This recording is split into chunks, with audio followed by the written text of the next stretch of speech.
Hello, welcome to another Burgundy with Tweedy video. It is actually raining, so perhaps I ought to try and get on with this and not dawdle too much. This is a wine I have featured before of previous vintages. This is Marc Roy's Bourgogne Rouge, the absolute lowest appellation that you get in Burgundy for red wine. As noted on previous tastings of this, the actual grapes are sourced from pretty much Gevrey Chambertin. I forget the exact details of why this does not get to be called a Gevrey Chambertin and ends up with this very low level appellation. I think the vineyards are sort of right on the edge, possibly just over the edge or something like that. Again, this was from the Four Walls Wine Company. This is the 2022 vintage. I don't think I've featured this particular one before. Don't know if you can see the vineyard. My back garden is starting to become a little bit of an obstruction to actually sitting here. But I do, for a change, actually seem to have a few surprisingly decent looking, I think, bunches of grapes. Not that there's going to be enough from that entire crop to make even a single bottle of wine. Anyway, none of that relevant to this wine. That is a relatively bright colour, isn't it? Perhaps it's just the lighting right now. I've got this little shaft of light coming through the vines here. But it looks relatively bright, relatively glossy, relatively translucent, possibly towards the paler side of the red burgundy spectrum, before giving that its first swirl.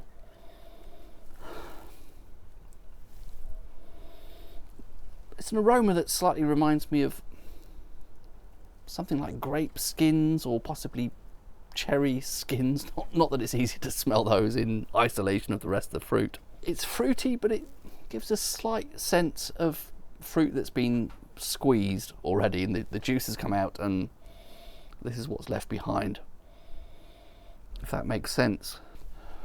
Perhaps that's something that will come into more familiar territory with a bit of a swirl. Perhaps more familiar now. Cherry, red berry fruit, that sort of thing. Almost a whiff of something like marzipan there. A slightly almondy note, which is nice. What is there that combines cherries and almonds? Is that franzipan, is it called? Some sort of cake that involves both cherries and almonds somehow. Slightly reminiscent of that. The cherries, perhaps a tiny bit liqueur-y. But yeah, I definitely think I'm getting something nutty there. Nutty or almondy. I quite like that post-swirl. Let's say pre-swirl a little bit. A fruit that had already had the juice taken out of it.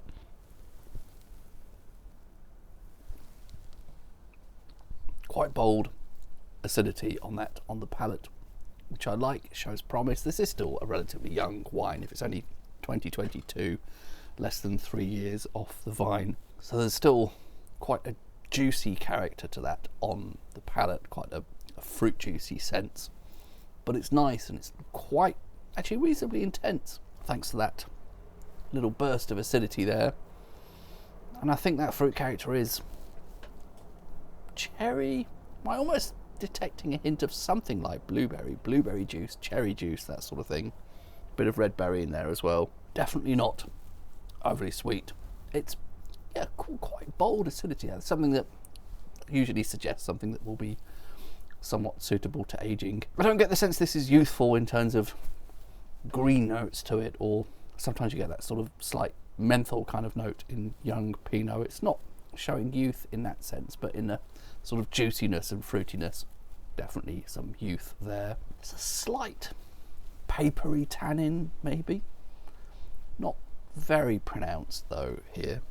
But I quite like that on the palate. I like that bold, juicy, cherry sort of fruit character. Decent hit of acidity. There's not a huge amount else going on there at the moment, but maybe this is something which will start to show a bit more character with a bit more airing, perhaps. Coming back to the nose now, definitely a bit more, I think, cherry showing there, but also a bit of red berry, strawberry, raspberry. I quite like that. It's nice, it's pretty, it's definitely also youthful, not at the moment hugely complex, but it's sort of energetic juicy, and quite pure, quite a nice pure expression of Pinot. It's not bad. I'm reasonably happy with that, especially, as I say, as it's at a pretty good price point for something that is potentially below the radar Gevrey Chambertin. Perhaps giving me a little bit less of a Gevrey Chambertin sense than some of the previous vintages of this wine, but that's maybe because I had them at a slightly comparatively older, further stage on in their aging process, so they'd started to get a bit more of that kind of concentration that to me is a hallmark of Gevrey Chambertin, whereas Bourgogne Rouge can be anything really, depending on which part of Burgundy it's come from, but this is definitely more a youthful, fresh, juicy sort of Pinot Noir. But if that's what you're looking for, then I think it is a nice version thereof. Probably would be interesting, a bit different, a bit more intense, a bit more concentrated a couple of years from now, I assume. And it's good that it has that bold acidity there now to help it carry through on that front. Pleasant, quite happy with that. Not exactly setting the world on fire, but that's all part and parcel of why they've labelled this a Bourgogne rather than a something more prestigious, as I say, like a Gevrey Chambertin. Cheers.